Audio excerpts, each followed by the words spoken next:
Sport Clips Haircuts Help a Hero program funds scholarships for U.S. veterans who are pursuing a college degree or vocational certification. Visit your nearest Sport Clips to learn more and donate now through November 11th. Good morning. We are back in Better Than Ever. Mike and Mike, presented by Progressive Insurance. Our guests on the Shell Pennzoil Performance Line. And so, let it be said, once and for all, on this final Halloween that we will share, to quote the great Denny Green, they are who we thought they were. Mike and Mike are who we thought they were. We are dumb and dumber. So let it be written. So let it be dumber. Happy Halloween, one and all. We look fabulous. I think we do as well. I think we've really, for the 18 years together, I think we've had more hits than not on the costumes. Our costumes. Oh, absolutely. Yeah. I think this one is the best that we will have in both in terms of production quality and just in terms of appropriateness. Yeah, I would agree with that. Going back to our earliest days when many people who did not like our show would refer to us regularly as Dumb and Dumber, it seemed like going full circle to dress this morning in these suits. We thought of changing the name of the show to Dumb and Dumber, but we knew there'd be infringement rights, so we couldn't do that. That's exactly right. Yeah, so we just, Mike and Mike meant Dumb and Dumber. Exactly. I mean, those two are basically interchangeable phrases at this point. And I'm not going to lie to you. I am so orange that I'm practically fading into the background here. I feel you like are. There's a part of me that might just disappear. Yeah, there is orange in the background, and you are. It's like an orange screen. God bless our beloved makeup artist, Hope, who was working on this wig for so long. And finally, I just said, look, I got to go on the air here. It's not going to make any difference how the wig looks if I'm not sitting in the room. But we just cannot. We tried very, very hard to make this thing just a straight line, and it is a struggle. It is a struggle to get Jim Carrey's hair here. Are we close? No, we're definitely close. We're close. For those listening on the radio, we are Dumb and Dumber. Oh, we're Dumb and Dumber. Greenie is Lloyd. I'm Lloyd. The Jim Carrey character. I am Harry, the Jeff Daniels character. So we have Petey the Bird. We have Petey the Bird here with the duct tape around his broken neck, unfortunately. Yeah. Petey, met his demise in that show. It's a great movie. I love the movie. One of the great sophomore bathroom scenes of all time that involved Jeff Daniels. We actually talked to him on the show about that at one point, which I'm sure he really enjoyed because I'm sure he's never talked about that before. And one of the great sophomore things of all time. But I love that movie. I think it's a great movie. It is truly Dumb and Dumber. Happy Halloween to one and all. We've got, to describe it for those of you listening. Oh, I have a cane, too. We have canes. Well, the cane, actually, you have the better outfit and cane because one of the great scenes is when they walk into this big ball where they're clearly dressed too very dumb. Your character, Lloyd, just cracks. I believe it's Lloyd. Lloyd hits Harry, right? Harry doesn't hit Lloyd with this cane right in the back of the knees. I mean, a real whack that we could reenact, but if you were to hit me with that cane, this show would end today and not November 17th. Yeah, we still got 2.5 weeks here, so I got to get through this.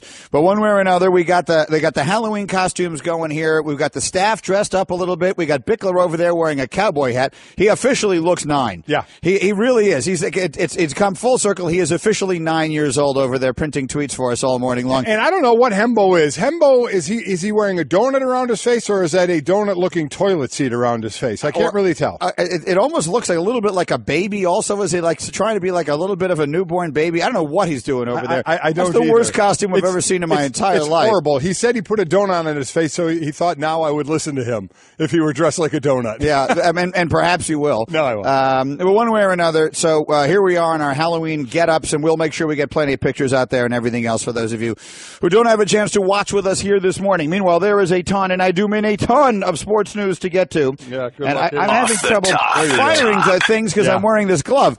Let's start with the Monday Night Football game. Kansas City wins in an ugly affair that features 7 turnovers. Unfortunately, 5 of them from the Denver Broncos, and many of those from my quarterback, Trevor Siemian. Yeah, Vance Joseph, I talked about before the game, not talking about a quarterback switch. After the game, the words anything possible hit. I think we're about to see the end, at least for the time being, of Trevor Siemian. Listen, there were 4 drops as well. He was passing horribly. He had more interceptions, 3, than he did completions of 2 on passes traveling at least 15 yards downfield. Quite honestly, for 5 turnovers and 3 of those being the interceptions, they were, this game was a little bit closer than the score.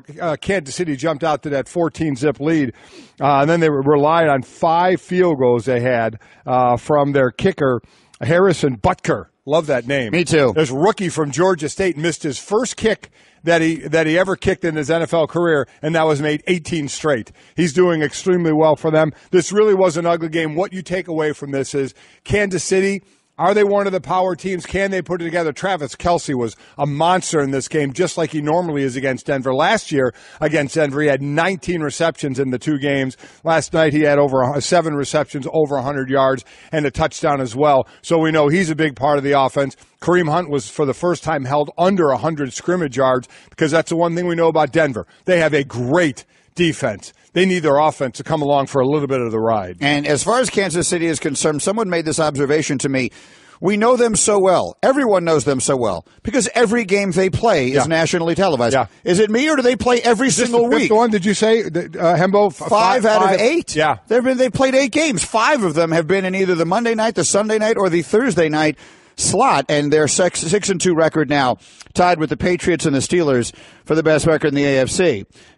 Meanwhile, I'm just going to give up on hitting that thing. Nice. The Astros can win the World Series tonight. It's Game 6, and you'll hear all the action right here on ESPN Radio. Pretty good guy throwing for them to end it. Justin Verlander has a .46 ERA and potential series-clinching games, the lowest by any pitcher with a minimum of 15 innings pitched since earned runs became that official stat in 1912. However, Verlander is winless with a .643 ERA and 4 career World Series starts. So you pick which stat you want to live with. You can make them work for however you want to work. We have Verlander. We have Rich Hill. Last time in Game 2, I thought Rich Hill and others did was pulled too early after 4 really good innings. And a lot of people think that started the kind of tiring out of the bullpen for the Dodgers. Let's see how it goes tonight. Let's see if Verlander, who has been nothing but money since he's been traded to the Astros, can do, or if the Dodgers can force this Game 7. So we look forward to that game tonight. Meanwhile, Zeke Elliott is going back to the bench. It's very hard to follow. He loses in his attempt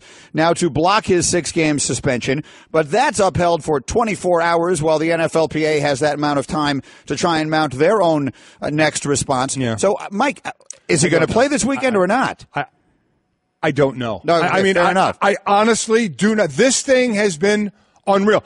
We do know this. I think you and I are fairly certain he's going to serve a 6-game suspension. But my God, we don't know when. If this one actually holds up, that he would miss Chiefs at Falcons, Eagles, Chargers, Redskins, and at Giants. Those are the games he'd miss. And we'll get further discussion into this. There was a thought process, miss those first 6 games, and then just, have the rest of the season, because they're starting to hit their stride. Right. That offensive line was struggling early on. Zeke Elliott was struggling early on. They're hitting their stride right now, and now you may see Zeke off the field for 6 games. Yeah, he just ran through the games he'd miss. He would be eligible to return December 17th, Mike. That would give him 3 games before the end of the regular season. They're sitting at 4-3 right now. We know the Eagles are at 7-1, and during those 6, one of the games is against the Eagles. They missed one of the 2 games against Philly. Let's say, would this sound fair to you? If they lose Elliott for 6 games at this point, it probably ends their chances, whatever little chance they may have left, of winning the division. Yes, they're fighting a wild card. But they could still get in as a wild card, and let's get him back, and he's fresh. Yes. Yeah, if Zeke is even in for the 6 games, it could still be a wild card. But to your point, I agree with you. If he's out, I think their only hopes are the wild card. And you're right. You get him to the end of the season, you get him going again right before the playoffs, and you never know. But it's tough right now because they are really hitting their stride now. And, of course, today is the NFL's trade deadline, and we had 2 big trades made yesterday.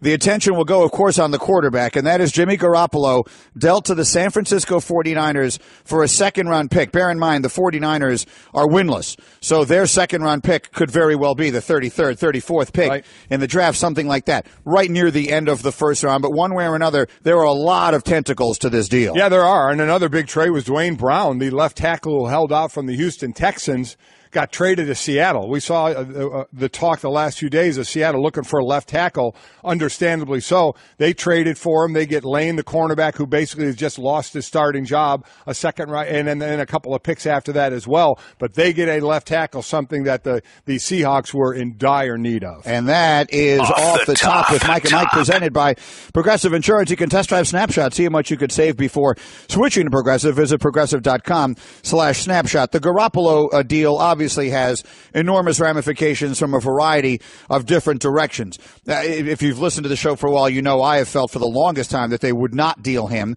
I was not well. Let me put it this way: they decided not to trade him during last off season, right? And I read that as a signal that they believed he was the future of the quarterback position in New England.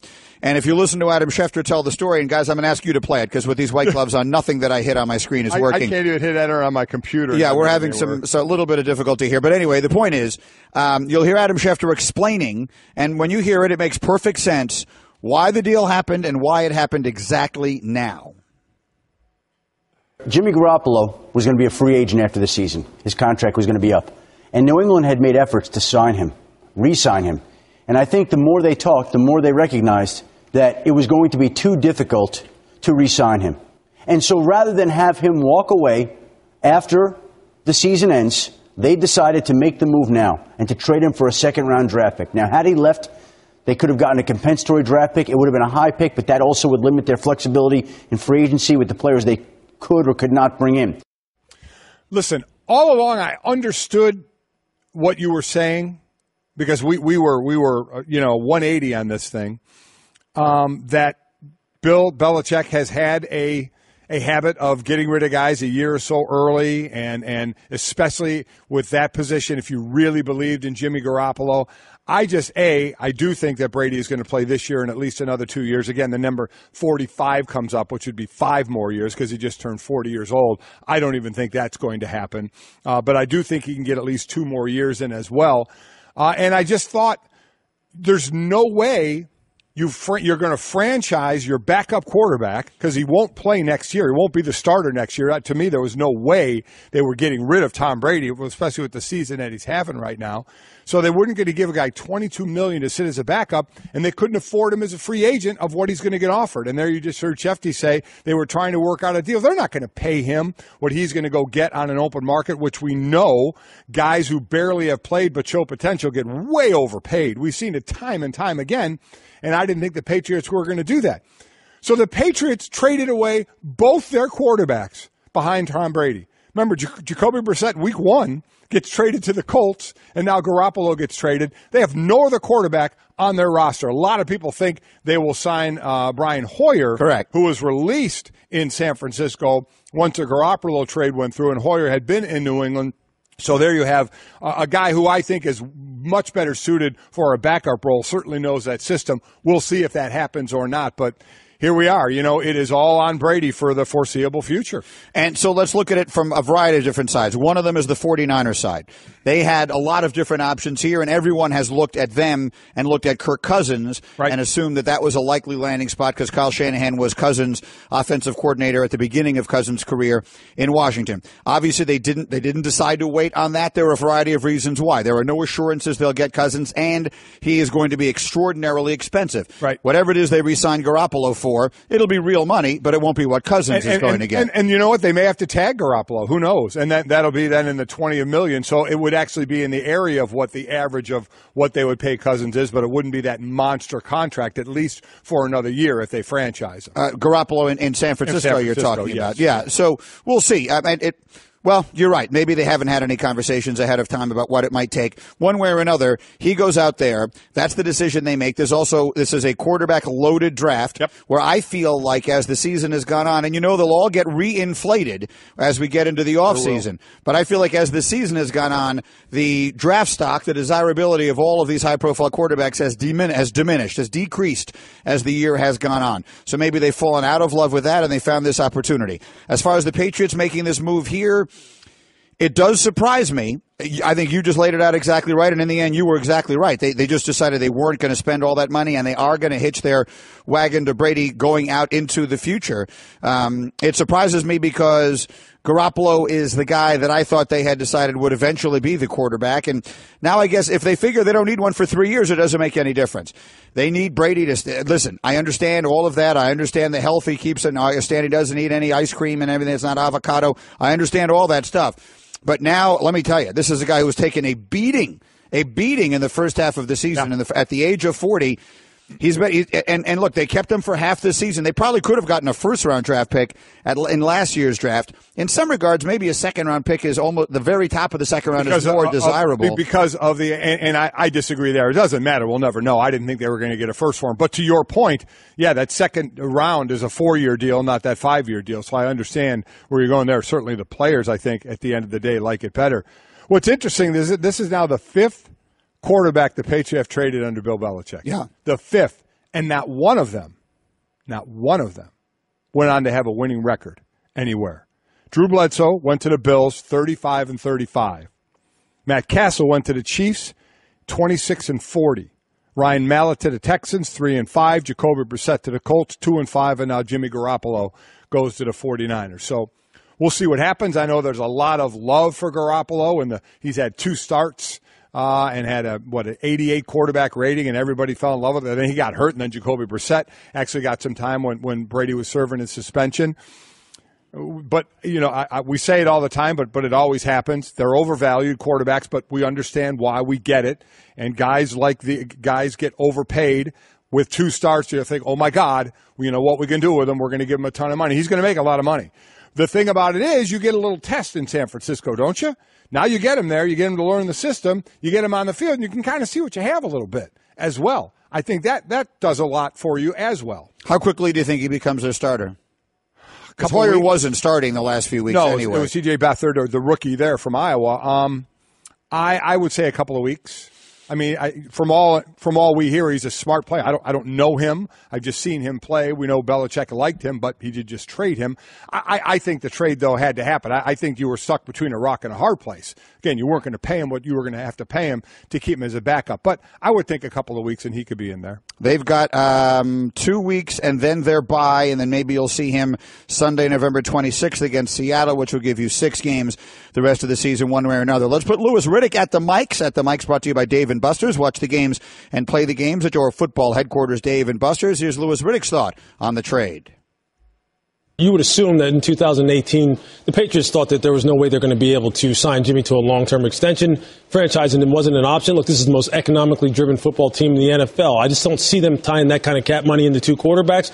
So they figure we better go ahead and get something of real value now instead of waiting on a compensatory pick when we can kind of control the market here and see what we can get for him. From San Francisco, I think, gets their quarterback of the future. Look, there's teams out there like Cleveland Browns fans are always hitting me up on Twitter saying, we shouldn't be trying to get a quarterback right now. We don't have the pieces. Yeah, wrong. Right. Get your quarterback and keep building around. That's what Kyle Shanahan just did. He got a guy who right now he feels as though can lead them in the future. So it's a good move for them.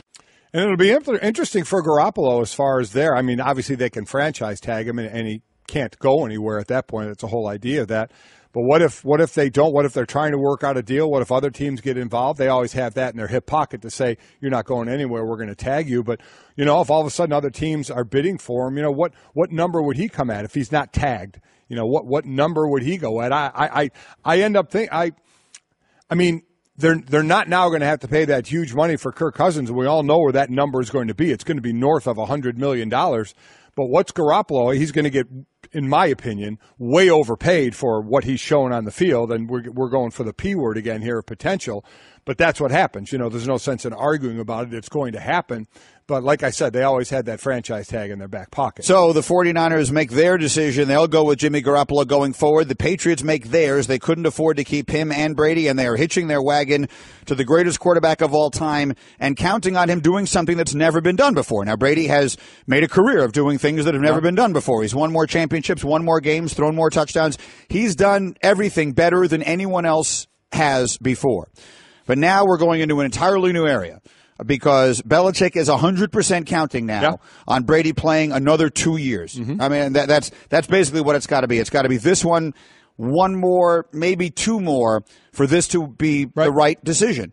And if he does, then it was a brilliant move. No question about it. And if he does, then he is right in front of our eyes. He's rewriting what we think of as an aging quarterback. And look, I don't want to compare the two, but, times do change and things move forward. I was just talking to a friend of mine this week who said that he went to a benefit over the weekend, and Tony Bennett sang. Tony Bennett is 91 years old. And he said he got up there, and if you closed your eyes, you wouldn't know that he wasn't 61 years old. So, different different people do things at different ages, and as you learn to take better care of yourself, maybe this will be the first of many that will say all of a sudden 40 isn't too old to play the quarterback position. Maybe this will be the beginning of a total paradigm shift. But for the moment, it feels to me like a risky move, and that's why all along I didn't think they were going to do it. It is a risky move because it hasn't been done, but we go into new areas all the time. You know, we learn new things, and we grow in different ways. You know, so I'm with you. I mean, it is risky, but do you feel like he's doing it without a net now? Like the Patriots have no net. Like when the Colts lost Peyton Manning that year, they became the worst team in football. They have no net for the future. Yeah, what you're talking about. Well, even this year, I mean, if they'll sign Brian Hoyer, if they bring in Brian Hoyer, I mean, Brian Hoyer, Jimmy Garoppolo, one's been in the league forever, the other's got 2 starts. I don't know. I mean, they both know the system. So, I mean, are we? Garoppolo, well, I mean, the same team just cut Hoyer and traded a second-round pick and is going to give millions of dollars to Garoppolo. Yeah. So, I mean, Garoppolo has been there for the last 3.5 years, knows the system better, has played in it. Well, Hoyer was in the system. Hoyer was there. Hoyer's a smart player. Yeah. So I think that's a wash. I don't think a whole lot of that. I think this was they couldn't hang on to him for the future, so they wanted to get for him right now. Oh no, clearly that's the reason that they did it. No, I don't think they're. If they sign Brian Hoyer, do I think they're worse off? Not really. I don't think they're worse off if they have to go to their backup. I think Brian Hoyer is a really good backup quarterback to come in and be of service that way, where you don't have to count him on a consistent basis, game after game after game after game, but come in and fill in if need be. So you're saying that in the unlikely event, and no one hopes this happens, regardless of what team you root for, that Brady gets hurt and cannot play, they have as good a chance to go deep into the playoffs, et cetera, with Hoyer as they would with Garoppolo. Garoppolo, how many games were there when Brady was suspended? How many were there? How many did he miss? 4. Oh, he missed. He got hurt in the third one, right? No. My point is that Garoppolo couldn't even make it 4 games. Oh, right. I mean, Brady was out for 4 games. Garoppolo couldn't even go 4 games. Brissett came in and started that one. So what do we have to go on there? I mean, okay, fair enough. Maybe you're right.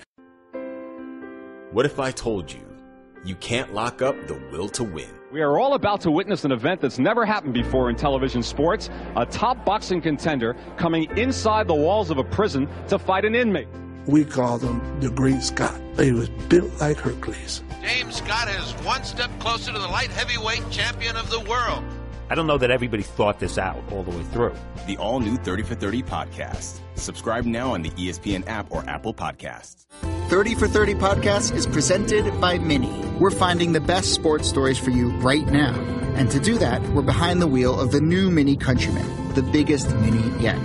Please proceed to the highlighted route. To find great sports stories, you have to get out into the world and follow your instincts. That's where the new Mini Countryman's all-wheel drive comes in handy. With all 4, we can chase down a story in the city, the country, and most places in between. No matter what story you're chasing, the new Mini Countryman will help you find it. It's available now, and so are 30 for 30 podcasts. Very happy Halloween from us to all of you again. And during the television break there on ESPN2, they just went back and showed like a long compilation of all the different costumes that we've done over the years. And I'll say this, that's about as good. I think Halloween, we've done Halloween as well as we've done anything. Yeah, I agree. The costumes, looking back at them there again, some of them were really good. Oppa Gangnam Style and Batman and Robin are tied for my favorites. But this one is pretty good. Today we are Dumb and Dumber. Yes, we are. Not just figuratively. No, we but literally as well. We truly are. And again, Greeny is Lloyd, Jim Carrey, and I'm Jeff Daniels. I'm Harry. And as I got it wrong, I am the one that whacks you with the cane in the back of the legs as they're walking into the big event. So I'd like to relive that moment and hit you as hard as I can in the back of the knees with this cane. Well, in the interest of not doing that, let me just say Adam Schefter is ready to go. He's standing by live, and let's talk with him as this is a huge day around the National Football League. Schefter, are you a fan of the movie Dumb and Dumber? I actually didn't see it. I know people love it, but I'd love to see you guys. I'm going to have to flip on my TV to see what you look like right now.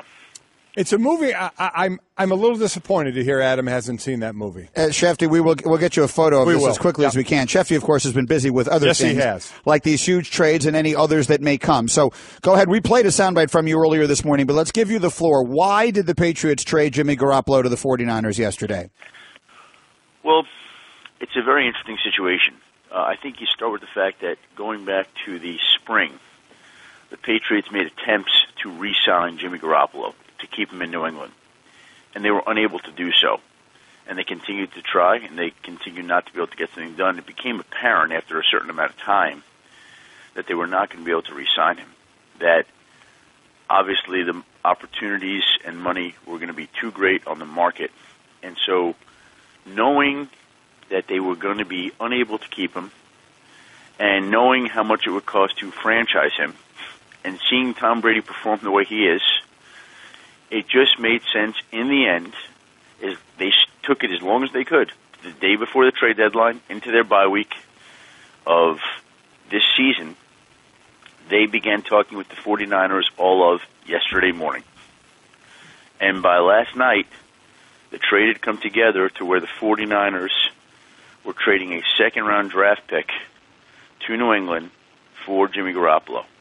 And so basically, this is what New England does. It exhausted its options. It examined the situation. It determined that this was the best course of action that it could take at this point of time. And so the Patriots made the decision to trade him to San Francisco, and San Francisco now gets its quarterback of the future, gets to judge him over the next half of the season, see how it likes him, can then use its franchise tag on him, can figure if it wants to re-sign him.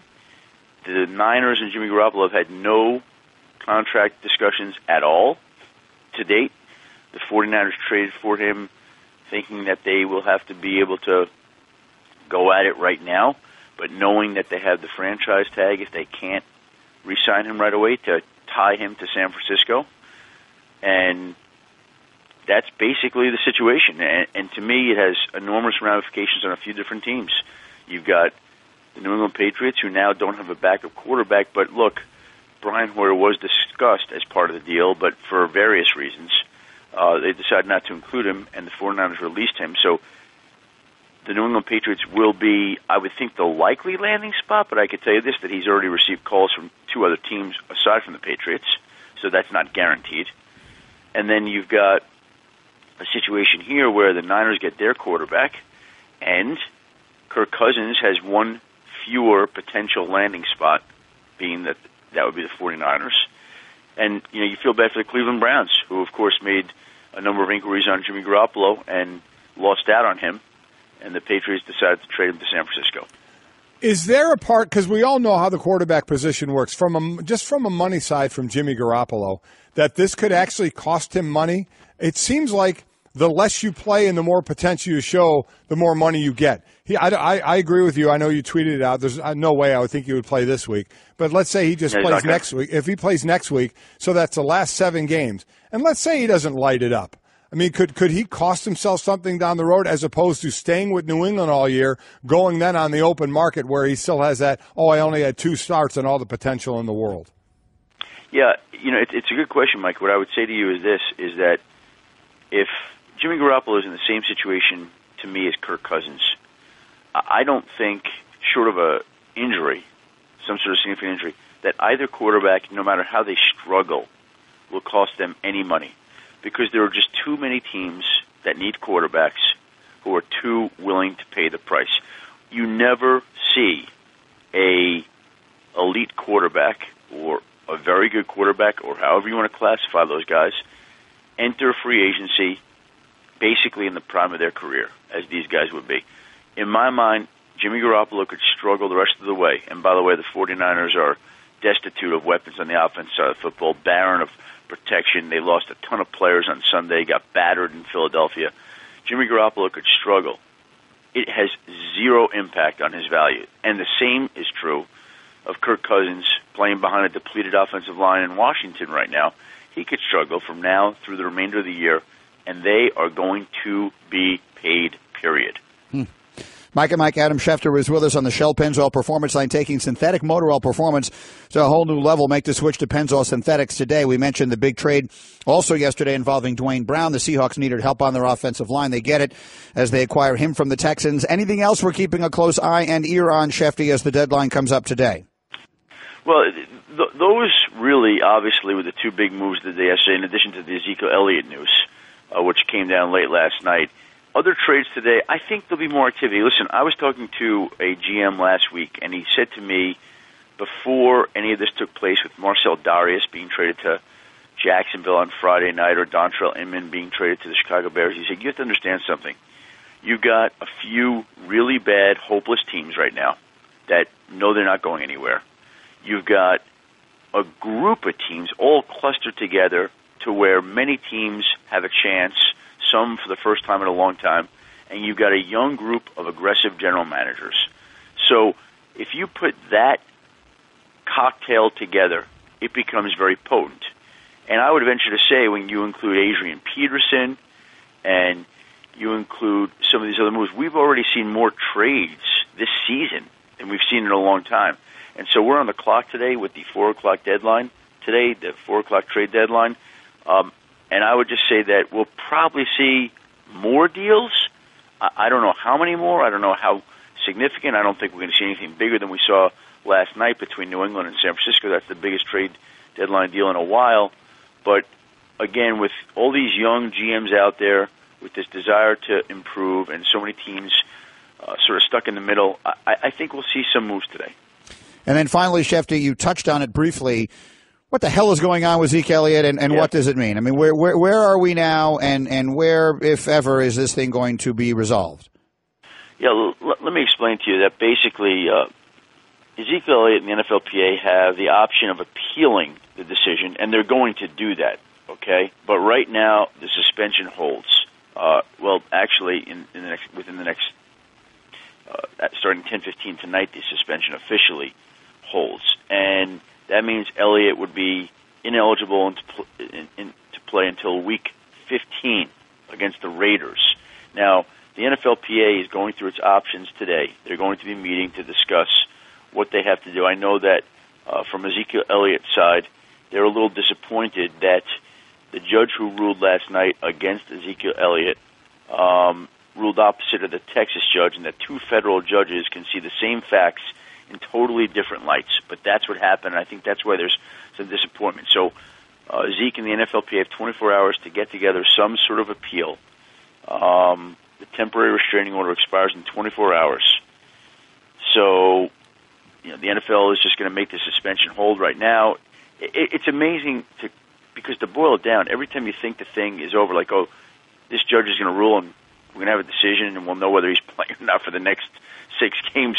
We get a decision where he's suspended for 6 more games, but even that's not final. We got to see what happens here with the NFLPA appealing that, although my understanding is they are now in a very difficult position, and the likelihood of Zeke Elliott sitting out 6 games now looks very strong. All right, Schefter, again, with all the news whenever we need it. Fantastic work, Schefter. You happy? Are you going to dress up today? Does Adam Schefter dress up on Halloween? I haven't had, I haven't had time to get together a costume, unfortunately. So I'll take my daughter trick-or-treating. She's going to be Batgirl. I know that. Oh, nice. She's got a very good costume. There you go. Me, no. I don't think I will. All right, there better be no breaking news while you're out there trick or treating. We're going to try to go. We're going to try to go after the 4 o'clock trade deadline.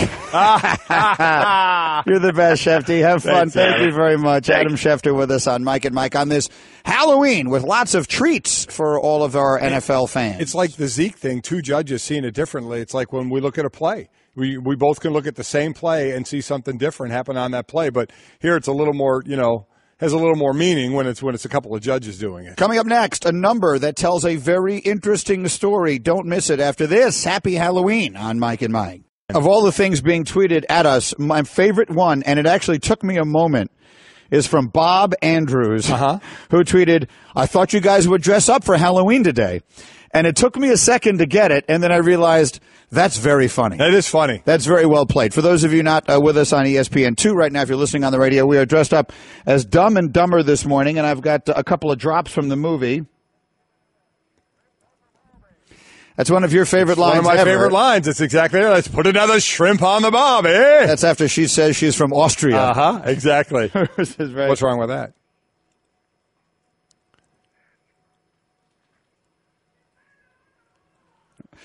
We've landed on the moon. Oh yeah, when he's leaving the bar, he sees the picture there. That's right. Okay. It's a quality movie, and these are quality costumes. I can't quite get the wig to do what I want it to. I didn't wear the wig. I went sans the wig. I just didn't want my head to itch. I think one of the other great lines coming from that movie that we use all the time, I don't know what's up there. So you're saying there's a chance. I don't see that one. Yeah, way to go, Bickler. Come on. Oh, it is there. All right. Which one is that? Yeah.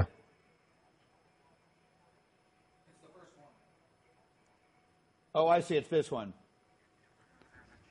Yeah, that's a famous line. Lauren Holly, Mary Swanson, for those of you who may not be familiar with the movie. A very happy Halloween from all of us to all of you here on Mike and Mike. Okay, let me get you some numbers. Okay. A lot of people certainly paying a lot of attention to the fact that on Sunday night, head-to-head, Game 5 of the World Series easily drew a larger television rating on Fox than the Sunday night football game between the Steelers and Lions drew on NBC. Steelers-Lions is a pretty good NFL game. Yeah, it's not an unbelievable NFL game. I think it's a good matchup. Absolutely. NFL game, and the Astros and the Dodgers easily drew a bigger rating. It was a 12-8 rating, according to Austin Karp of Sports Business Daily, and that didn't include the Boston and Hartford markets because of enormous storms that we had in this area. NBC also said the Sunday night rating the football rating did not include those markets, so throw those two out. The baseball did a 12.8 rating and the football did a 9.4 rating. It's the second consecutive year in which the baseball outdrew the football head-to-head. Make of that what you will. Right. That's not the number that I thought was most significant. As I read all the way down through the story, yesterday and practically every day it feels like, we get a lot of reaction from a lot of our audience, particularly in the Eastern time zone. Why are these games on so late? Why do they start so late? My kids can't stay up and watch these games. And we get it. And I hear it, and I know it too. My kids don't watch the end of these World Series games either, and it frustrates me. But here it is right here. Fox said the World Series game peaked at a 14.5 rating from 11:30 to 11:45 p.m. Eastern Time. That's the peak rating. Now, in this particular instance, of course, the L.A. market is involved, and so you're going to have a bigger impact from the West Coast than you might otherwise normally. But even so, this is the peak time. So when you ask, why is it this is when the most people are watching. Right. Exactly. It's just that simple. The most people weren't watching when the game started at 8 o'clock. They weren't watching at 9 o'clock. They weren't watching at 10 o'clock. They were watching at 11:30. So you're maximizing two things. For baseball, you're maximizing the amount of eyes on your product, and for the networks, you're maximizing those numbers, which turn into advertising dollars. You know, you show that game at 5 o'clock, less people are going to watch. So baseball doesn't get as many eyes on it, and you're not going to sell nearly the amount for ad space as well. So that's why it happens. Again, we hate it, especially for the hours we have to get up, but it's our job to stay up and watch it. But for those that it's not your job to do it, it's tough to do. I get it, especially when you go 5 hours and 17 minutes. That's why game one, 2 hours and 20 minutes or whatever the heck it was fantastic. You would love that. An 8 o'clock start to be done by 10:30, 10:45 would be awesome. But that's not realistic. That's way more the exception than the rule. So we don't like it, or people don't like it on the East Coast, but there's a very good reason why, and it has to do with eyes and money. And then as far as the actual fact that the baseball beat the football in the rating, makes no difference to me. I don't think it makes much of a difference to you. No. But there are people to whom it makes a difference. Sure. The people in the offices of Major League Baseball and the National Football League consider it a big deal. So what do you make of it? Well, why do you think that is happening? I make of it, it's the World Series, especially last year. You knew it was going to happen with the Cubs and with Cleveland. And I think it's a good World Series this year. And ratings are down in the NFL. They just are. I mean, you can't sugarcoat it. Again, we've always talked about spinning numbers any way you want, and certainly networks and leagues will try that, but the ratings are down. They are down. So that has something to do with it. And in baseball, especially the postseason, we see the ratings have been up. So, I mean, I don't think there's much more to look at that than that. You look at the combined number. Look how many people were watching sports on Sunday night. I mean, maybe in the big picture for people like us who cover all sports, that's the good news that comes out of all of this. Anyway, keep your reaction coming all morning long, and keep tweeting pictures of your Halloween costumes if you can. Those are fun to look at for us up here. We are Dumb and Dumber on this day, and candidly probably every day for the last 18 years. Brian Billick among our guests in the next hour. Stay with us. Mike and Mike.